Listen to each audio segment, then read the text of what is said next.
តែអ្នកដឹងទេពេលខ្លះមានសត្រូវមិនមែនជារឿងអាក្រក់ទាំងស្រុងនោះទេព្រោះអ្នកអាចកែប្រែសត្រូវទៅជាកម្លាំងចិត្តក៏ថាបានតែអ្នកធ្លាប់មានមនុស្សដែលមើលងាយអ្នកដែរឬទេ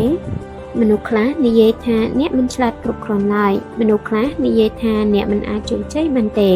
ហើយមនុស្សខ្លះថែមទាំងរងចាំមើលអ្នកបរាជ័យទៀតផង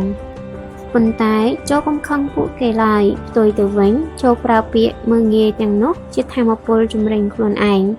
រកការរិះគន់គឺជាឱកាសឲ្យអ្នកកែលម្អខ្លួនរាល់ការមើលងាយគឺជាកម្លាំងឲ្យអ្នកខិតខំជាងមុននិងរាល់សត្រូវគឺជាគ្រូបង្រៀនដែលជួយឲ្យអ្នករឹងមាំ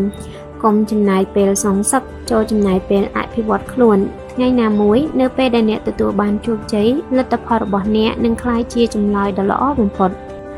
ចូលចាំថាសត្រូវមិនមែនជាឧបសគ្គទេបើអ្នកចេះប្រើវាឲ្យត្រឹមត្រូវពួកគេអាចក្លាយជាកម្លាំងចិត្តដែលជំរុញឲ្យអ្នកឈានទៅដល់ភាពជោគជ័យ